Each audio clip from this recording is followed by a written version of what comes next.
जिस मौसम वैज्ञानिक की ये पार्टी है, उनके पार्टी में कई मौसम वैज्ञानिक बनने की कोशिश कर रहे हैं। होगा क्या, इंतजार कीजिए। आरजेडी के से जुड़ी हुई जो खबरें वो भी हम आपको बताएंगे। आरजेडी नेता और लालू प्रसाद यादव के बेटे तेज प्रताप यादव ने एक दिन पहले पशुपति पारस के महागठबंधन में आने के संकेत दे दिए थे। तेज प्रताप ने ये कहा कि वो आएंगे तो उनका स्वागत है, उनके साथ अन्याय तो हुआ है। तो एनडीए में तो ना इंसाफी होती ही है। अच्छा किया उन्होंने छोड़ दिया, उनको बहुत पहले ही छोड़ देना चाहिए था पारस जी को। अब अच्छा किया उन्होंने छोड़ दिया, तो बहुत अच्छा डिसीजन है। आप लोग की तरफ आएंगे तो सर वेलकम करेंगे? एकदम वेलकम करेंगे हम तो सबसे पहले वेलकम करेंगे उनका। इसका पॉजिटिव असर होगा इंडिया में? पॉजिटिव असर होगा अगर आएंगे? पॉजिटिव असर हो रहा है, क्या तैयारी है सर 40 सीट क्योंकि भाजपा खत्म है 25 में। मेरा भविष्यवाणी है 25 में भाजपा खत्म। बोल रहे थे कि हम एनडीए का सिपाही है, तो इस माने एक सिपाही अगर है तो सिपाही को जो आदेश होता है पालन करना चाहिए, लेकिन उसके बाद वो मंत्रिमंडल से इस्तीफा दे दिए हैं, तो इसका मतलब है कि सच्चा एनडीए के वो सिपाही नहीं है। अगर होते तो ऐसा नहीं करते।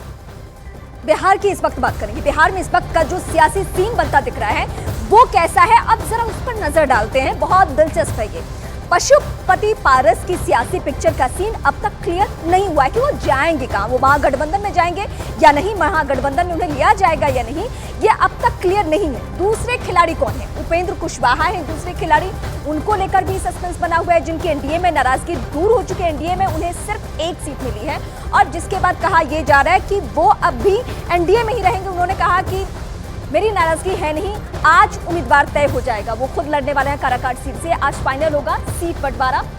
अब इसके अलावा पशुपति पारस पर भी हम बात करें, महागठबंधन में जाएंगे कि नहीं, और उपेंद्र कुशवाहा ने क्लियर कर दिया है कि हमारी नाराजगी दूर हो गई है। एक एमएलसी पे बात हुई है, ये भी अंदर खाने की खबर है कि एक एमएलसी बोल के मना लिया गया है उपेंद्र कुशवाहा को। अब उनकी नाराजगी दूर है, लेकिन चाचा की हालत बहुत खराब है। सियासी चाचा ने जो तेवर दिखाए थे, अब उनका असर क्या है मौजूदा हालात में, वो हम आपको बता चुके हैं।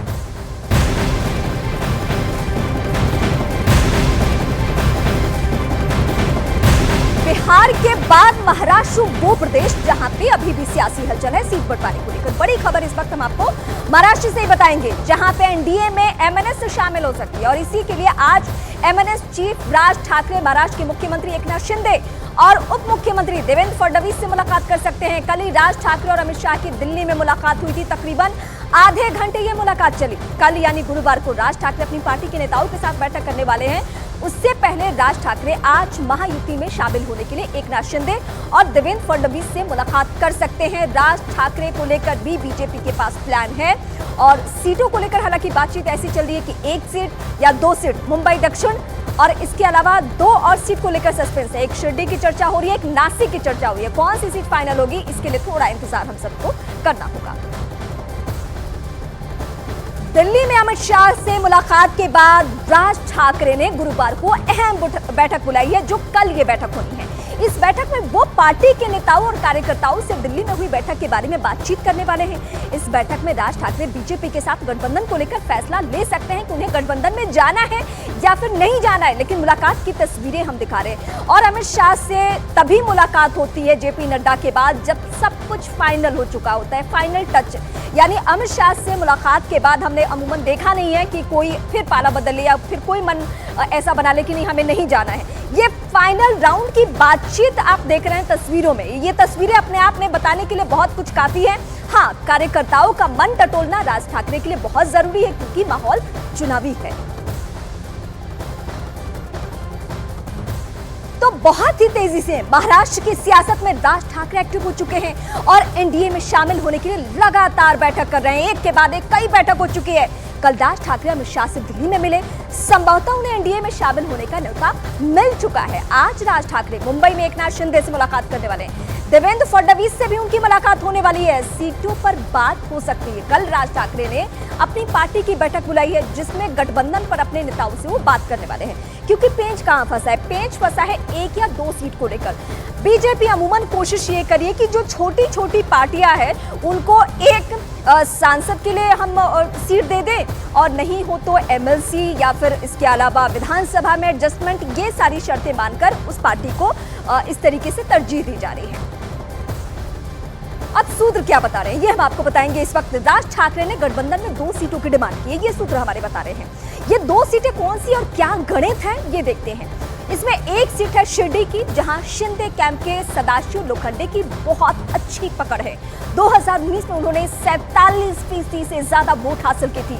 और दूसरी सीट है मुंबई दक्षिण की, जहां से मिलिंद देवड़ा चुनाव लड़ते हैं। अब वो अब बीजेपी में शामिल हो चुके। मिलिंद देवड़ा वही हैं जो कांग्रेस में हुआ करते थे। और यहां से सांसद है शिवसेना उद्धव गुट के अरविंद सावंत। अब ये पेच फंस रहा है कि एक मुंबई दक्षिण को लेकर हम किसको किसको बनाएं और किसको किसको सीटें दें। 2 चेहरे आ चुके हैं। मुंबई दक्षिण से सांसद और शिवसेना उद्धव ठाकरे के नेता अरविंद सावंत का क्या कहना है, एमएनएस का क्या कहना है, वो भी इस वक्त हम आपको सुनवाएंगे। राज ठाकरे जी और उनके चिरंजीवी अमित ठाकरे जी ये कल दिल्ली गए थे। दिल्ली में उन्होंने अमित शाह साहब की मीटिंग की। मीटिंग होने के बाद वो आज मुंबई पहुंचे और मुंबई पहुंचने के बाद आज मैं और हमारे अविनाश अभ्यंकर हम दोनों मिले। उन्होंने इतना ही बताया कि सकारात्मक चर्चा हो गई है, आगे चल के 1-2-4 रोज में उसका जो भी निर्णय है वो आ जाए। कौन कहाँ जाए, किससे मिले, इसके ऊपर तो कोई पाबंदी नहीं है ना। संविधान अभी भी है, संविधान के तहत कोई भी किसी को मिल सकता है। अब वो उनको क्यों मिले उसका जवाब वही दे देंगे, मैं क्यों दे दूं। लेकिन अगर गठबंधन बन जाता है, ईडी की कार्रवाई के बाद में उनकी जो रवैया बदला है, उस रवैये के कारण समझदारी की बात है कि वहाँ क्यों गए।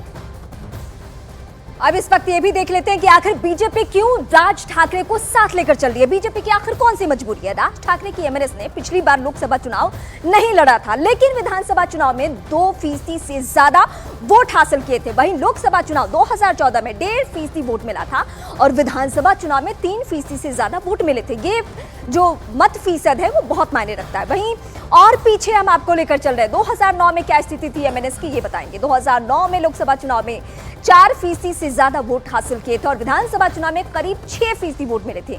जाहिर है आंकड़े ये बता रहे हैं कि राज ठाकरे की महाराष्ट्र नवनिर्माण सेना का महाराष्ट्र में लगातार जनाधार कम हो रहा है। ऐसे में अगर राज ठाकरे को एनडीए में आने का मौका मिलता है तो राज ठाकरे को संजीवनी मिल जाएगी और इससे शिंदे कैंप की शिवसेना को और ज्यादा मजबूती हासिल हो सकती है।